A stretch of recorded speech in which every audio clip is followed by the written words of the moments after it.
présence. Tu as raté. Tu as raté vraiment. Et ce matin, je priais encore. Hier, je vous avoue, j'étais un peu stressée. Je disais à Dieu que ces derniers temps-là, quand je prêche, parfois j'ai l'impression que c'est du réchauffé, que c'est pas trop ça. C'est le problème des perfectionnistes. C'est pas que c'est mauvais, mais quand tu es perfectionniste, tu as tendance vraiment à t'auto-critiquer violemment. Donc je m'auto-critique beaucoup. Parce que certains pensent que c'est des complexes. Non, oui, le perfectionnisme est un complexe. Je ne sais pas. Je sors de la matrice. Et donc hier, j'étais en train déjà de voir avec Dieu. Je dis, quel dégagement je fais. Est-ce que je ne vais pas prier? Sinon, tu vois, sur le côté droit, tu ne bouges pas. On est comme mes parents du Nigeria. Au moment où je m'apprêtais à prendre la posture, j'entends les soeurs dire que pardon. C'est pas la foi, il faut laisser ça. Que tu es déjà accompli, tout est accompli. Et que en fait, le plus important, comme je le dis toujours, c'est de disparaître pour que moi je puisse apparaître. Donc ça ne dépend pas de ta prière, ça dépend de ta capacité à disparaître et à vivre dans la sanctification pour que je puisse passer au travers de toi. Je dis je dis merci Seigneur. Et aujourd'hui en fait le thème c'est car ta lumière arrive. Saint-Esprit, donne-moi la grâce et la faveur de pouvoir parler de Jésus-Christ comme il se doit, parce qu'il est la lumière du monde. Et qui mieux que toi, Esprit de Dieu, Paraclétos, pour décrire et parler de Jésus-Christ. Tu étais là dès le commencement, tu as suivi chacun de ses pas et tu comprends même au-delà de ce que nous pouvons comprendre.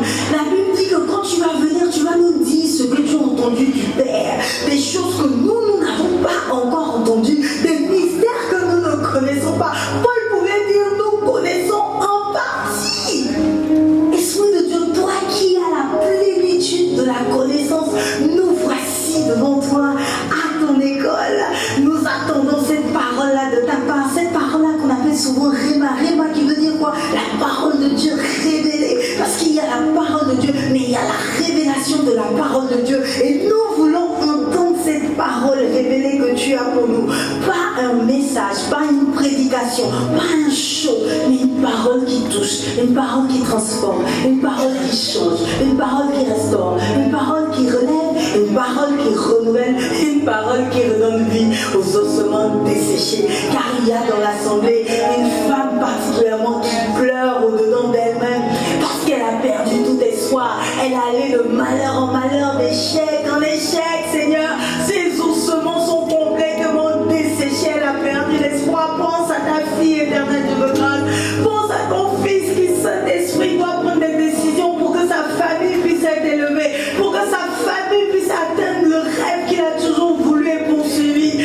Esprit de Dieu, pense à ce fils qui se pose des questions, qui ne sait même pas quelle décision prendre parce qu'il est un carrefour, papa.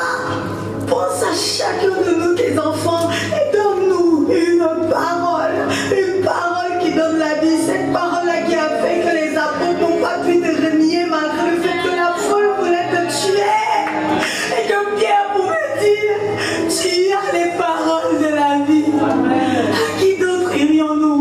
Nous voulons entendre cette parole de la vie, cette parole qui a fait qu'ils ont pu marcher avec toi pendant 3 ans et demi, et qu'après ton départ et l'arrivée et la venue du Saint-Esprit, ils ont pu continuer jusqu'à ce qu'aujourd'hui nous puissions nous asseoir et parler aussi de l'évangile au travers de leur ministère, malgré les persécutions, malgré les douleurs, malgré les sacrifices, parce qu'ils ont entendu cette parole de vie qui leur a donné la vie et qui les a définitivement, et Seigneur, sans contexte, ils ont été transformés. C'est incontestable.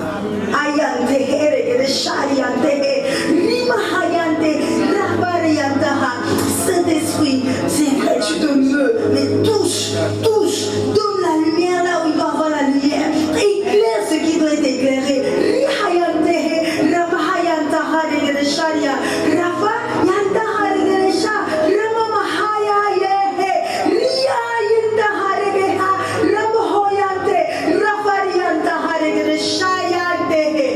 C'est ton moment, Esprit de Dieu. C'est ton moment. Nous sommes à ton écoute. Au nom puissant de Jésus, nous avons prié. Amen. Amen. Le thème du jour, c'est car la lumière arrive. Et la lumière, c'est Christ. Nous prenons Jean 8, 12. Et nous lisons la parole du Seigneur ensemble. Jésus leur parla de nouveau et dit: je suis la lumière du monde. Celui qui me suit ne marchera pas dans les ténèbres, mais on le relit encore. Je suis la lumière du monde. Celui qui me suit ne marchera pas dans les ténèbres, mais il aura la lumière de la vie. Celui qui le suit. Parce que Jésus est la lumière. Celui qui le suit. Pourquoi tu es dans les ténèbres? Qu'est-ce que les ténèbres? C'est là où tout est sombre, où tout est confus, on l'a expliqué, où tu confonds les choses. C'est-à-dire quoi? On appelle ça les nuits spirituelles. Tu n'entends pas la voix de Dieu. Tu ne vois pas Dieu. Tu ne sens rien. Tu es perdu. Rien de tu arrives à l'église. On va prêcher. On va danser. On va chanter. Rien. Tu te prends des temps de prière seul. Tu peux prier en langue pendant 3 heures. Tu ne sens rien. Même pas un semblant de frisson. C'est ça la nuit. La nuit spirituelle, c'est là où tu ne ressens rien. Tu ne comprends rien. Tu ne vis rien. Tu marches par la logique à la limite. Ce que tu as appris, tu sais que dimanche, il faut aller à l'église. Tu sais qu'il faut prier 1 heure par jour. Tu le fais par mécanisme. Lorsque tu es dans la nuit, tu peux te retrouver à embrasser ton ennemi pensant que c'est ton meilleur ami. Amen. Amen. La nuit te pousse et te met dans une situation de confusion. Tu n'entends rien, tu ne discernes rien, tu ne vois rien, tu avances debout. Chaque jour suffit sa peine. À chaque jour suffit sa peine devient maintenant ton verset biblique. Amen. Et en fait, si nous allons dans Genèse 1, la Bible dit quoi au commencement? La terre était informe et vide, il y avait à la surface des eaux. Non, allons dans 1 d'abord. Genèse 1, 1. Il y avait l'abîme. Alléluia. Amen. Et puis maintenant au verset 2, la Bible dit quoi? La terre était informe et vide et l'Esprit de Dieu se mouvait au-dessus de lui. Au verset 3, Dieu dit que la lumière soit et la lumière fut. La première chose que Dieu a créée, c'est la lumière. Amen. Avant de mettre même la lune et le soleil, il faut que tu comprennes que ne pas dépendre de la lumière de la lune, ne pas dépendre de la lumière du soleil. Déjà, l'astrologie n'est pas de Dieu. Parce que c'est pour cela que Dieu a créé la lumière et il a créé ça, il a appelé ça matin, il a créé la nuit, il a appelé ça la nuit, le soir. Pourquoi? Sans qu'il y ait la lune et sans qu'il y ait le soleil, parce que nous ne pouvons dépendre des astres. Nous dépendons de la lumière du Seigneur. L'astrologie est fonction de l'alignement des étoiles ou je ne sais trop quoi. Et quand tu vas à 5, allons même à 4 d'abord pour voir. Dieu vit que la lumière était bonne et Dieu sépara la lumière d'avec les ténèbres. Allons à 5. Dieu appela la lumière jour et il appela les ténèbres nuit. Ainsi, il y eut un soir et il y eut un matin. Ce fut le premier jour. Juste pour te faire comprendre que ta lumière ne dépend pas d'un journal, ne dépend même pas de ce qu'un homme de Dieu va venir dire sur toi, ne dépend pas de ce que tes propres parents auraient dit de négatif sur toi. Alléluia. Même si ton patron te répète chaque jour que tu ne vaux rien, même si ta mère te dit que chaque jour tu ne vaux rien, même si ton mari te dit que chaque jour tu ne vaux rien, même si ta femme te dit chaque jour que tu ne vaux rien, cela ne définit en rien tes lumières, ni tes ténèbres. Ne donne à personne ce droit que Dieu lui-même n'a pas donné. C'est à partir de 14 qu'il y ait des luminaires dans l'étendue du ciel pour séparer le jour d'avec la nuit, que ce soit des signes pour marquer les époques, les jours, les années. C'est juste pour qu'on sache lundi, mardi, mercredi, jeudi, vendredi, qui a mis la lune et qui a mis le soleil. Lorsque tu rentres dans Apocalypse, on te parle de la guerre des cieux, de l'Armageddon. Certains même t'appellent ça la guerre des étoiles. Je veux parler à quelqu'un qui est accroché à l'astrologie, qui est accroché aux anges. Est-ce que tu sais qu'un ange peut rétrograder? Les démons là, tu penses qu'ils étaient qui avant?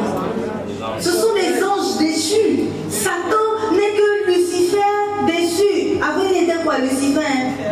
Tellement on a entendu Lucifer en mauvais. Non, Lucifer à la base c'est pas un mauvais nom. Ça a été ange de lumière. lumière. Tu ne peux pas t'accrocher, c'est-à-dire tu pries, envoie ton ange, je veux voir des anges, je veux voir des anges. Alors que dans les derniers cieux, dans les derniers temps, en fait il va arriver une guerre. La guerre commence au ciel. Satan va encore recruter des anges. Ne t'accroche pas aux anges, ne t'accroche pas à la lune, ne t'accroche pas au soleil. La lumière, c'est Jésus. C'est lui qui définit tes nuits, tes lunes. Maintenant, si Jésus décide d'envoyer un ange, c'est entre lui et lui. Amen. Mais en aucun cas, ce n'est à toi de prier, Seigneur, je veux voir ton ange, Seigneur, je veux voir ton ange. Les anges, c'est pour ça que les gens qui voient beaucoup les anges arriver au moment, ils sont bizarres. Tu commences à voir qu'ils ont des révélations bizarres. Quand je dis les gens, moi, ils étaient dedans. Tu commences à avoir des révélations bizarres. Moi, je te dis qu'il y a quelqu'un qui se fait passer pour l'ange Gabriel. Il venait me voir pendant 1 an. Je vous assure, chaque matin de 5 à 6 heures, mais je n'ai jamais été aussi bizarre et déconnecté de la vie. Attention, détache-toi. Tu ne dépends ni de la lune, ni du soleil. Ta lumière, c'est Jésus. Nous allons maintenant dans Jean 1. À partir du verset 1. Et nous lisons ensemble, on va lire jusqu'au verset 13. Lisons ensemble la parole du Seigneur. Au commencement était la parole, et la parole était avec Dieu, et la parole était Dieu. Elle était au commencement avec Dieu. Toutes choses ont été faites par elle, et rien de ce qui a été fait n'a été fait sans elle. En elle était la vie, et la vie était la lumière des hommes. La lumière luit dans les ténèbres, et les ténèbres ne l'ont point reçue. Il y a un homme envoyé de Dieu, son nom était Jean. Il vint pour servir de témoin, pour rendre témoignage à la lumière, afin que tous crussent par lui. Il n'était pas la lumière, mais il parut pour rendre témoignage à la lumière. Cette lumière était la véritable lumière qui, en venant dans le monde, éclaire tout homme. Elle était dans le monde et le monde a été fait par elle et le monde ne l'a point reçue. Elle est venue chez les siens et les siens l'ont reçue. Mais à tous ceux qui l'ont reçue, à ceux qui croient en son nom, elle a donné le pouvoir de devenir enfants de Dieu, lesquels sont nés, non du sang, ni de la volonté de la chair, ni de la volonté de l'homme, mais de Dieu. Tu comprends ce que je te disais quand je te dis que tu ne dépends ni de ce que ta mère dit, ni de ce que ton père dit, ni de ce que ton conjoint dit, ni de ce que ton patron dit. Tu n'es pas né de la volonté du sang, de la chair, ni même de la volonté d'un homme, mais de Dieu, pour accepter l'évangile, pour recevoir la lumière qu'est Jésus-Christ. Si l'Esprit de Dieu ne t'a pas choisi, s'il ne t'a pas appelé, s'il ne t'a pas touché, tu ne pourras jamais bénéficier de cette grâce. Sinon, pourquoi tous ceux qui entendent Jésus t'aiment ne sont pas ici? Recevoir la grâce de sentir que Jésus l'aime, c'est une grâce, c'est un privilège, c'est une lumière que tu as reçue. Et que tu ne dois en aucun cas éteindre. Beaucoup de gens se retrouvent à éteindre la grâce de Dieu, à éteindre la lumière de Dieu en eux à cause des vicissitudes de la vie. Attention, tu as reçu la lumière de Dieu. Dans Ésaïe 60, verset 1, on dit: lève-toi, brille, car ta lumière arrive. En fait, nous sommes à l'époque des car ta lumière est là. C'est pour cela que Jean, au travers du ministère de Jésus, commence en parlant de la lumière qu'est Jésus pour t'expliquer que tu es déjà dans le temps de la grâce, dans le temps de la faveur. Tu ne dépends ni de la lune, ni du soleil, ni des étoiles, ni d'un ange, ni d'un ganga, ni d'un homme de Dieu qui est tellement puissant. Arrête de chercher à voyager. La lumière est venue jusqu'à toi. La lumière est en toi dès lors que tu reconnais Jésus-Christ comme Seigneur et Sauveur. De ta petite prière dans ta chambre découleront des miracles et des prodiges. Tu as la lumière. Ta lumière est là. Ne regarde pas ce que tu vis, c'est-à-dire les hommes l'ont vu, ils ne l'ont point reçu. Est-ce que tu sais que parfois tu ne reçois pas Jésus? Tu sais comment ça se passe?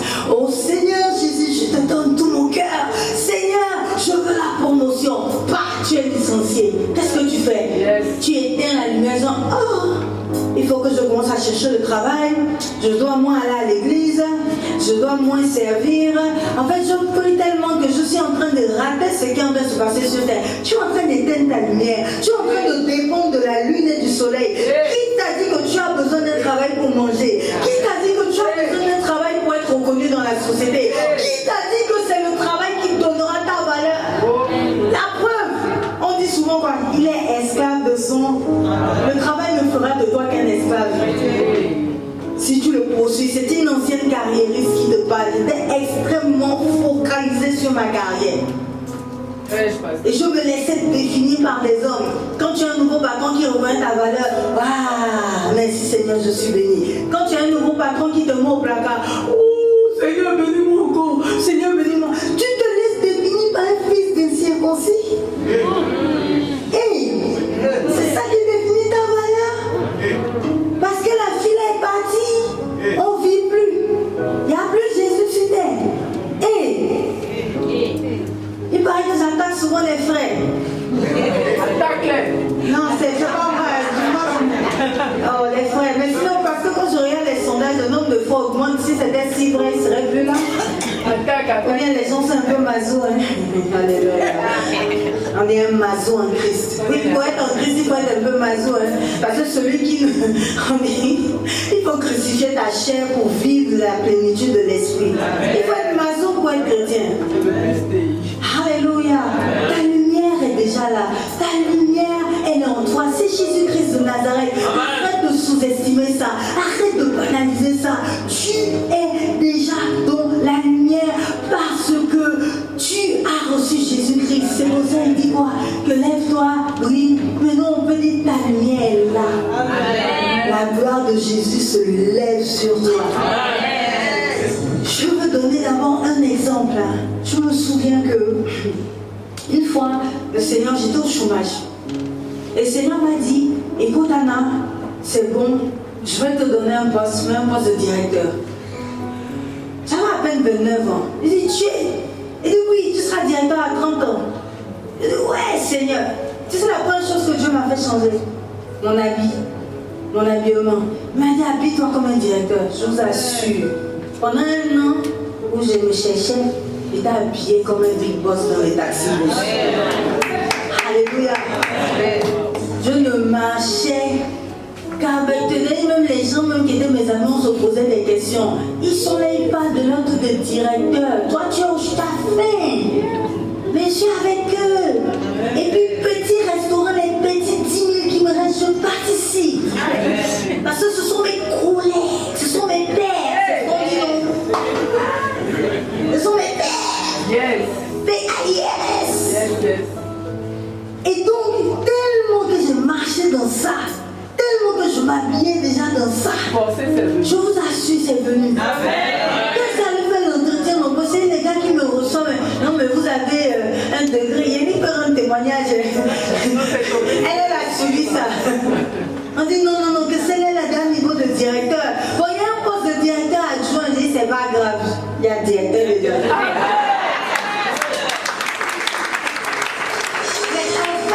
Il y a eu un changement, il y a eu un shift. Toi, tu veux rentrer dans ce que Dieu t'a révélé, mais tu es en train de te plaindre. Tu as activé les lamentations. Tu as vu comment Jérémie a fini? Même si c'est mon prophète préféré, que la première personne qui est saluée au ciel, après le Père, le Fils et le Saint-Esprit, mais pour eux, je les salue tous les jours, c'est Jérémie. On l'a surnommé le prophète dans l'âme. Tellement il pleurait, c'est-à-dire on ne retient que ses lamentations. Et tu sais ce que j'ai retenu? Jérémie est un prophète que je kiffe beaucoup parce que j'étais dépressive et je me retrouvais pleinement dans ces profondeurs de texte. Et lui, c'est lui dire, oh malheur à moi, que je pense à l'absinthe et au poisson, ou aussi ce que je me repasse au cœur, les bontés de l'Éternel sont pas épuisées. Il passe de la violente tristesse au violent espoir. C'est un dépressif qui fait ça. C'est mon collègue. Donc avant, actuellement là, Dieu a tout enlevé, mais je commence à ne plus avoir des personnalités. Et donc, du coup, les lamentations de Jérémie, tu sais comment il a fini? Il vient prophétiser que non, ne les suivez pas,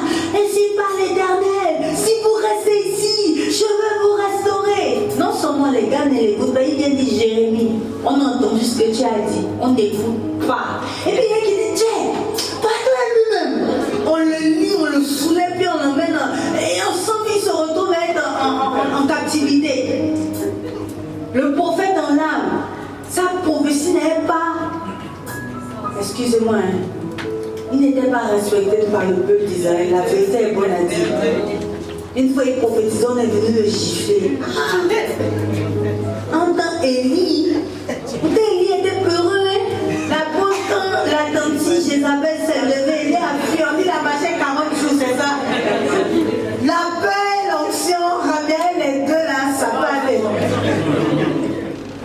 Il a marché 40 jours peureux. Mais malgré cela, personne n'osait s'en prendre à Élie. Élie était respecté. Jérémie prophétisait certes. Il avait l'onction certes, mais il se lamentait. Lamentation de Jérémie.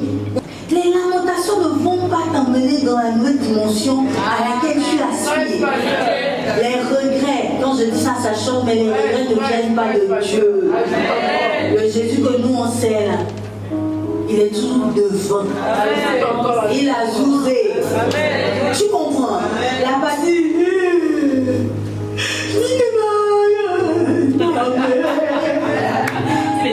Il était pour nous. Je vous assure. Jérémie était pour nous. En effet. Tu sais ce qui arrive à ceux qui regardent en arrière? Demande à la femme de l'autre.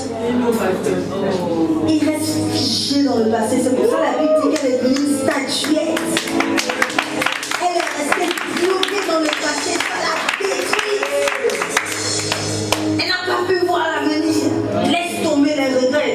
Ça ne touche pas le cœur de Dieu. Je t'informe aujourd'hui. Ça n'apporte pas la lumière dans ta vie. Alléluia. Comment Pierre a fait pour être restauré? Dieu, il est passé à autre chose. À aucun moment on ne disait, c'est pas toi. Non, moi j'ai dit à Jésus que je n'aurais jamais pu être ton apôtre. Je lui ai seulement dit, toi, bien ta bouche. Et pas quand tu as réveillé, il est un gardien, il faut parler ici. Tu n'as pas dit, moi je ne le connais pas, c'est ce que la Bible dit quoi? Il a juré par des imprécations pour prouver qu'il n'est pas chrétien.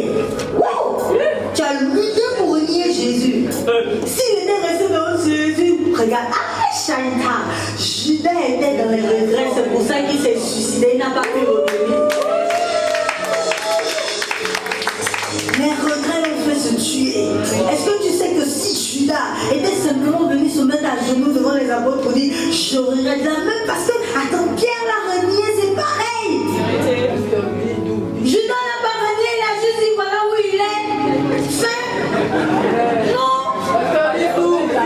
Il a pris l'argent à son genou. Depuis le début, Judas aime l'argent, il n'a jamais caché ça à quelqu'un. Le fait l'offrande n'est quand c'est pas fait dire oh l'argent bâti comme ça. La Bible même dit quoi? On savait que Judas piochait dans la caisse. Il n'a pas changé. Mais ses regrets ont fait que quoi? Oui, il allait se donner la mort. Alors que Pierre était en mode c'est vrai, je l'ai renié, c'était dur. Mais ici, là, la Bible dit qu'on a jugé. La Bible dit quoi? Que quand Jésus était en train de pécher, et puis ils ont vu un homme sur le côté de la rive, et puis il y a qui a dit oh, mais c'est Jésus. Pierre, je ne sais toujours pas pourquoi, elle est nue, il a dit quoi? Il s'est habillé, il a plongé pour aller vers Jésus. Il n'avait pas de malade devant à l'époque. Il n'y avait pas de. Je ne sais pas, non. Qu'est-ce qu'ils ont fait? Quand ils sont arrivés, Jésus a dit mangeons. Il rompit le pain, il y avait des poissons déjà sur la braise. Il dit combien de poissons j'ai cueilli? Oh, 153 gros poissons. Mais bizarrement, le filet n'a pas craqué. Le témoignage, genre, petit ça c'est rien. Tu me rends encore plus. Et puis c'est ce qui me marque. Il a pris le temps de restaurer Pierre, qui était celui-là qui l'avait trahi le plus parmi les autres. Il dit quoi? Pierre, m'aimes-tu? Et je disais l'année passée, je pense, il a dit Pierre, m'aimes-tu? Seigneur, oui, je t'aime. Et il répond quoi? Paie mes brebis. Deuxième fois, Pierre, m'aimes-tu? Seigneur,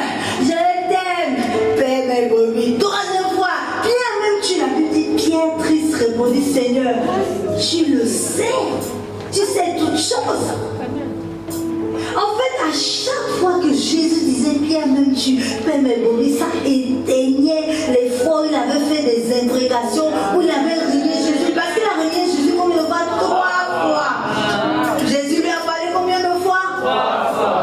Chaque erreur, chaque mauvaise parole sortie, chaque égarement, Jésus ramènera une parole à chaque fois pour effacer cela de ta vie. Parce que c'est sur toi qui va bâtir son église. Pourquoi dans l'Apocalypse on dit ils ont vaincu, on dit quoi? Par le sang de l'agneau, à cause du sang de l'agneau et par la parole de leur témoignage. Jésus a fait sa part, il t'a donné son sang. Où est la parole de ton témoignage? Où est la parole de ton témoignage? Même si c'est vrai, tu te cherches un peu encore, tu n'as pas encore l'argent, mais une chose est sûre, tu as la paix du cœur. Ça n'a pas de prix, c'est parce que tu n'as jamais vu un multimilliardaire en train de lutter pour dormir. Demande à Michael Jackson. Tu penses qu'il est mort comment? Il connaît des substances pour dormir, c'est tout. C'est le sommeil qui l'a emporté. Le sommeil que tu négliges là. Wow. C'est une faveur, c'est une grâce. J'ai rencontré un monsieur, ça m'avait choqué. Depuis ce jour, je pense que je vais diminuer avec mon affaire des faux pas postillonner. Le monsieur, la maladie qu'il avait faisait qu'il n'avait plus de salive. Est-ce qu'on peut inventer une maladie comme ça? Je peux pas créer ça. Demandez aux médecins. Les médecins aussi, ils sont silencieux. Vous les laissez seuls. Je vous vois à la fin du classe. La maladie, elle s'appelle comment? La salivose, non, il n'avait pas de salive, donc il est obligé en permanence d'avoir une bouteille d'eau et d'humidifier sa bouche. Parce qu'il paraît que quand tu n'as pas de salive, je ne sais pas qu'est-ce qui se passe. Les enzymes. C'est quel ça peut te tuer. Donc même ton crachat, la salive qu'il y a dans ta bouche, c'est une grâce. C'est une faveur. Je me souviens qu'une fois j'avais été malade, on m'avait opéré. Mon père ne voulait pas. Je dis, oh laisse. Oh le Seigneur a permis qu'il y ait la médecine. Frère, quand l'anesthésie est passée, j'ai vu Jésus. Non, je suis sérieuse. Il était comment? Il était blanc. Parce que je dis au début, je sentais que ça fait un peu mal. La toxine, elle n'était pas gentille. C'est le glucose là, elle augmente. Tu peux me dire non, c'est bon. Le glucose, c'est la nourriture qu'on te donne en attendant, non? C'est ça, non? C'est le glucose, mais ça s'appelle comment? C'est ça, docteur, c'est ça, docteur. Il y a la vidéo. La carte se projette au montage, on va couper hier, je dis comme si elle savait. Le sérum glucosé. Donc, vous voyez, on me donnait du sérum glucosé. Elle augmente, puis elle me dit non, c'est bon. À 2h du matin, j'ai commencé à dire j'ai mal. J'ai mal. Quand j'ai crié, les points de suture ont sauté, ils dit la bébé. Je chantais maintenant son sang a coulé. Le sang commence à couler en mode, est-ce que gérer ça? J'ai mal. Quand les infirmières sont venues, elles ont vu le sang. C'est panique à bord. Moi je suis là, non, j'ai perdu la tête, la douleur. C'est-à-dire, j'ai su exactement le chirurgien était passé. Je vous dis, c'est comme si on prend des lampes et on va non. Donc ils ont appelé mon médecin et tout. J'ai tellement crié, les points de suture ont stoppé. Ben, je suis chantre, donc la puissance vocale est donc. Et elle s'en fait raconter une histoire dramatique en rien. C'est les médecins qui sont censés. J'ai dit, elle a souffert. Mais comme toi tu n'as pas fait ça, donc tu ne sais pas, tu peux rire avec moi.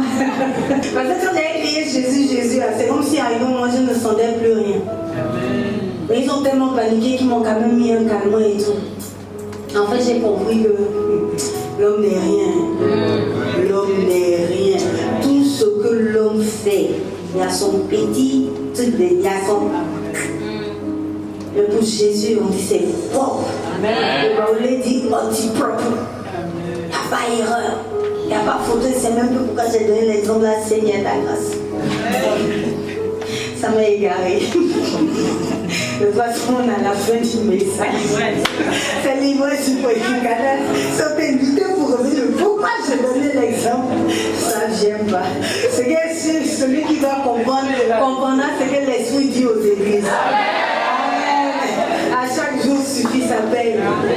Parce que j'ai retenu de cette expérience, c'est que la main de l'homme, en fait, est imparfaite.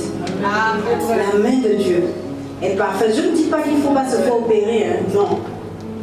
Mais sache qu'il y aurait un prix à payer. La douleur. Demande à une tante qui a accouché. Ça fait mal. Ça fait très mal. C'est là où la tante insulte son mari. Il ne sait pas qu'est-ce qu'elle lui a dit. Après, il dit, mais pourquoi tu me suis dit à vous? C'est une douleur. Alléluia. L'œuvre de l'homme est imparfaite. Parce qu'on essaie de copier, c'est pas grave, on se débrouille pas mal. Mais l'œuvre de Dieu est plus que parfaite.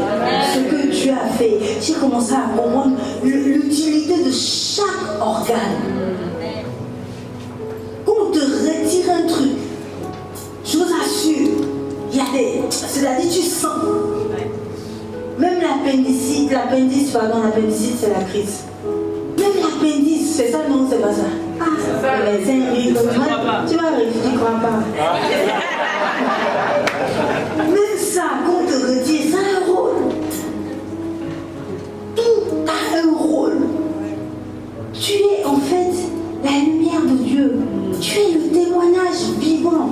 C'est par ta parole que le diable sera vaincu. Jésus a fait sa part. Il t'a donné son sang. Qu'est-ce que toi tu dis? Qu'est-ce que tu dis? Tu peux témoigner. Hier encore, je parlais avec des amis, mes amis du monde, et on rigolait quoi. Et c'est eux qui me rappelaient, ils disaient, Anna, parce qu'il y a un qui assiste au culte, il dit, pourquoi tu te bébais comme une ancienne, genre, païenne, que monde dans ton pagana? J'étais mal chrétienne. Je dis, oh, laisse-moi. Il dit, non, tu luttais pour être comme nous. C'est l'ADN. Et je rigolais quoi. Et il me disait, mais dans ça, c'est dès qu'on avait un problème, tu disais, prions. Et Dieu nous a exaucés. En fait, je parlais à quelqu'un qui se trouve imparfait. C'est vrai. Il y a encore les petits trucs. C'est vrai. Il y a les petits, oh, babisoto. Et c'est. Mais le petit témoignage là, ça va vaincre Satan. Ça va vaincre le diable. Arrête de te taire. Arrête d'avaler. Arrête de te laisser submerger. C'est là où tu dis, c'est vrai que moi, telle partie de ma vie s'est échouée, mais dans l'échec, Dieu m'a fait la grâce de le rencontrer. Où est ton témoignage? Où est la parole de ton témoignage? Parle, invite. Dimanche, invite. On dit, mais tu vois, en fait, c'est pour cela que le Congo, c'est une œuvre du diable. Parce que tu sais quoi? Tu te dis, attends, il y a resté dans mon coin, sinon on va dire pour moi ici. Tu te rends compte? Le que dira-t-on est en train de définir la parole de ton témoignage. Tu ne parles plus parce que bon, hier même tu as menti, hein? Donc si tu l'invites à l'église, il va te dire, mais tu mens, tu m'invites pourquoi? Tu sais, je vais te donner la suite. Justement, c'est pas je mens là qu'elle fait chez Dieu. Allons ensemble. En collègue monteur, on va crier à Dieu, ils vont enlever chez quelqu'un. Amen. C'est comme ça que tu invites quand tu es dans les Shabbats. Tu ne fais pas les Seigneur t'aider aujourd'hui. Tu dis, moi-même, il me cherche. Mais ça va mieux par rapport à avant. Allons, on va se chercher. Amen. Ne te tais pas. Oublie le quand dira-t-on. Laisse Dieu briller en toi.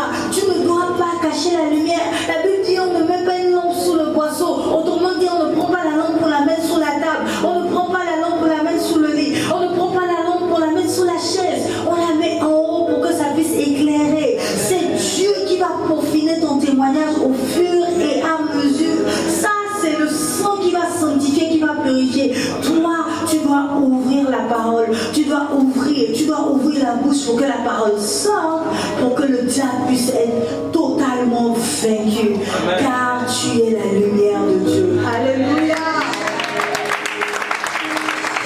Dieu te bénisse encore. Amen. Nous allons